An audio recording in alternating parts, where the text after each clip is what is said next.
नमस्कार, आप देख रहे हैं 4 PM और मैं हूं अभिषेक मिश्रा। देखिए, हरियाणा और जम्मू कश्मीर के चुनाव नतीजे आ चुके हैं और अब नज़र सबसे ज़्यादा कहीं है तो झारखंड के विधानसभा चुनाव, महाराष्ट्र के विधानसभा चुनाव और बिहार के विधानसभा उपचुनाव पर नज़र है। तो झारखंड और महाराष्ट्र की बात नहीं करेंगे, जब ज़रूरत पड़ेगी तब करेंगे, लेकिन अभी बात करेंगे बिहार में होने वाले विधानसभा उपचुनाव की। बिहार में 4 सीटों पर विधानसभा के उपचुनाव होने हैं, तरारी, बेलागंज, इमामगंज, रामगढ़। और सवाल यह है कि किसका पलड़ा भारी है।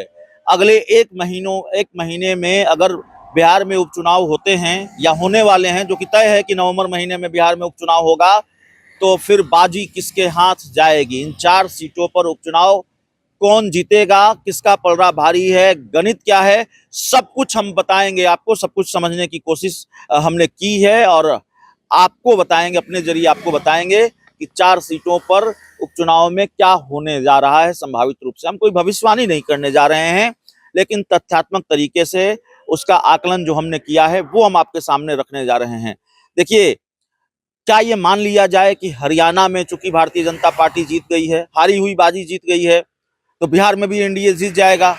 क्या ये आधार होगा कि हरियाणा विधानसभा चुनाव एनडीए जीत गई है तो बिहार में भी एनडीए उपचुनाव जीत जाएगी? नहीं हो सकता। क्या ये मान लिया जाए कि लोकसभा चुनाव में बेहतर परफॉर्मेंस एनडीए का रहा है? हालांकि बेहतर परफॉर्मेंस नहीं कहा जा सकता, क्योंकि स्ट्राइक रेट बहुत कमा है, सीटें घट गई हैं बहुत सारी। 9 सीटों का नुकसान एनडीए को बिहार में हुआ है। लेकिन अगर एनडीए 30 सीट जीत कर आया है लोकसभा चुनाव में 2024 में, बिहार की 40 में से 30 सीटें एनडीए ने जीती हैं, तो क्या मान लिया जाए कि बिहार का उपचुनाव भी एनडीए जीत जाएगा? सेमीफाइनल एनडीए के नाम होगा? नहीं माना जा सकता। क्यों नहीं माना जा सकता, आप सुनिए। बिहार में लोकसभा चुनाव के बाद पहला उपचुनाव हुआ रुपौली विधानसभा सीट पर। बीमा भारती वो चुनाव हार गई, आरजेडी की उम्मीदवार थी, हार गई, तो इंडिया गठबंधन भी हार गया। जेडीयू ने कलाधर मंडल को उम्मीदवार बनाया था, कलाधर मंडल भी हार गए, तो एनडीए भी वो चुनाव हार गया। और जीता कौन? तो निर्दलीय शंकर सिंह वहां से चुनाव जीते। अब जिन 4 सीटों पर उपचुनाव होने हैं, जरा उनका गणित भी समझ लीजिए। सबसे पहले तो इंडिया गठबंधन का, महागठबंधन का पलड़ा इसलिए भारी है क्योंकि इन 4 में से 3 सीटें इंडिया गठबंधन की ही हैं, सिटिंग सीटें इंडिया गठबंधन की है और गढ़ है इंडिया गठबंधन का। तरारी, सुदामा प्रसाद विधायक थे, सीपीआईएमएल का गढ़ माना जाता है और सीपीआईएमएल के किले को भेदना आसान नहीं होगा। हम फिर करें, हम भविष्यवाणी नहीं कर रहे हैं, लेकिन सीपीआईएमएल की वो सीट रही है तरारी, और सीपीआईएमएल के किले को भेदना, तरारी के किले को भेदना एनडीए के लिए बहुत मुश्किल है, आसान नहीं है।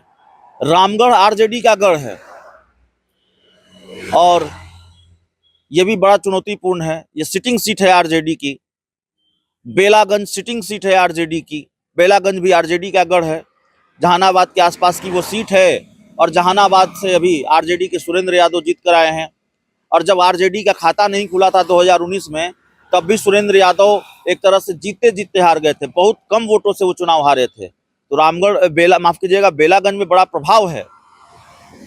तो ऐसे में एनडीए इस सेमीफाइनल को जीत लेगा, ये कहना बड़ा मुश्किल है, ये बहुत मुश्किल है। और बहुत सारी चुनौतियां हैं इस वक्त एनडीए के साथ। ये जो तर्क है, तथ्य है, सिर्फ इतना ही नहीं है, बहुत सारी चुनौतियां हैं एनडीए के पास, एनडीए के साथ। चुनौती एक यह भी है कि जिसके भरोसे बीजेपी के नेताओं ने स्वीकार किया कि जिसके भरोसे नैया पार लगी है, नीतीश कुमार के भरोसे, तो नीतीश कुमार की अपनी पार्टी में सब कुछ ठीक नहीं है। वो एनडीए का बेड़ा कितना पार लगा पाएंगे, यह भी अपने आप में सवाल है।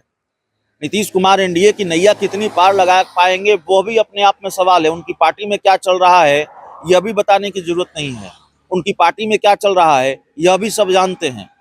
बिल्कुल विषम स्थिति है, भीषण घमासान है। जेडीयू के बारे में बिना किसी गुरेज की बात कही जा सकती है, भीषण घमासान है एनडीए में। तो ऐसे में क्या एनडीए की नैया पार लगेगी?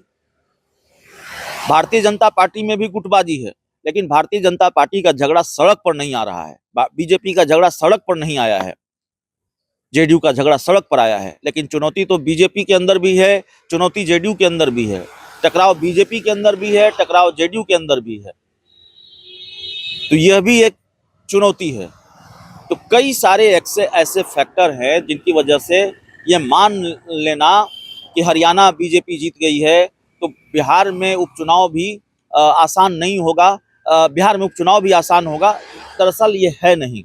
बिहार में इंडिया गठबंधन का पलड़ा भारी है और सबसे बड़ी बात तो है इंडिया गठबंधन के साथ जो सबसे अच्छी चीज़ है, पॉजिटिव चीज़ है, वो ये है कि ये 4 में से 3 सीटें इंडिया गठबंधन की ही है। तो इंडिया गठबंधन की सिटिंग सीटें एनडीए छिटक ले और वैसी स्थिति और परिस्थिति में छिटक ले जब एनडीए प्रतिकूल परिस्थितियों में है, एनडीए के लिए परिस्थितियां अनुकूल नहीं है, एनडीए के सामने कई मुसीबत है।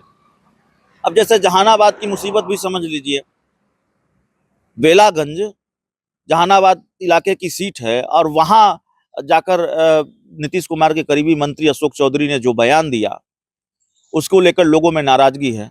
जरा याद कीजिए, 2 दिन पहले हमारी बात हुई थी जेडीयू के विधायक डॉक्टर संजीव से। वो क्या कह रहे थे कि अशोक चौधरी को मंत्रिमंडल से नहीं हटाया गया तो चुनाव में नुकसान होगा, भारी नुकसान होगा। तो एक तो इससे ये समझिए कि जेडीयू के अंदर क्या चीजें चल रही हैं, जेडीयू के अंदर क्या चल रहा है, और इसको भी समझिए कि पार्टी के विधायक ही कह रहे हैं कि चुनाव में नुकसान होगा। तो जाहिर तौर पर बिहार का सेमीफाइनल इंडिया गठबंधन के नाम हो सकता है। हम कोई भविष्यवाणी नहीं कर रहे हैं, जो मौजूदा स्थिति है, परिस्थिति है, उसके हिसाब से बात कर रहे हैं। राजनीतिक पंडितों का आकलन या हम जैसे पत्रकारों का आकलन कई बार फेल भी हो जाता है। हरियाणा में आपने देखा कि बाजी कैसे पलट गई, और हरियाणा उदाहरण नहीं है, बिहार भी उदाहरण है। 2015 में विधानसभा चुनाव हुआ, भारतीय जनता पार्टी तो जश्न मनाने लगी थी कि अब जीत ही गए हैं, लेकिन गेम पलट गया, जेडीयू आरजेडी कांग्रेस की सरकार बिहार में बनी। तो जाहिर तौर पर भविष्यवाणी नहीं है, लेकिन एनडीए के सामने आज जो चुनौतियां हैं, और चुनौतियों की लिस्ट में रोज एक नई चुनौती शामिल हो रही है। अब पशुपति पारस का जिक्र हमने आपके साथ किया ही है। पशुपति पारस करें, तरारी में हम उम्मीदवार उतारेंगे, एनडीए के सहयोगी दल हैं, भाजपा के साथ है, और कहते रहे कि हम भाजपा के ईमानदार सहयोगी हैं, लेकिन अब वो कह रहे हैं कि हम तरारी में उम्मीदवार उतारेंगे। तो जाहिर तौर पर ये लड़ाई आसान नहीं है एनडीए के लिए। बिहार में 4 सीटों पर जो चुनाव है सेमीफाइनल है, फाइनल में क्या होगा, फाइनल में हम ये नहीं कह सकते कि एक तरफा लड़ाई होगी। इंडिया गठबंधन बहुत भारी है, ऐसा नहीं है, लेकिन इंडिया गठबंधन से मुकाबला एनडीए के लिए आसान नहीं होगा। और इस बार बिहार विधानसभा चुनाव में कुछ भी हो सकता है। पिछली बार ही 2020 का मैच हुआ था, तेजस्वी यादव जीतते जीतते हार गए थे। हालांकि आरोप लगाया आरजेडी ने कि खेल हुआ, सरकार ने दुरुपयोग किया, सरकार ने खेल किया, और तब तेजस्वी यादव हारे। आरोपों में कितनी सच्चाई है हम नहीं जानते हैं, लेकिन इस बार उससे ज्यादा भीषण मुकाबला होगा बिहार के विधानसभा चुनाव में, और दिलचस्प मुकाबला होगा। और बिहार उपचुनाव के मुकाबले को भी कम मत समझिए। और चुनौती एनडीए के लिए है, इंडिया के लिए नहीं है। हालांकि लड़ाई टकराव वाली है, तो आप बिल्कुल नहीं कह सकते कि चुनौती बिल्कुल नहीं है, लेकिन मुश्किल लड़ाई अगर किसी के लिए है तो ज्यादा मुश्किल एनडीए के लिए है। बहुत बहुत धन्यवाद।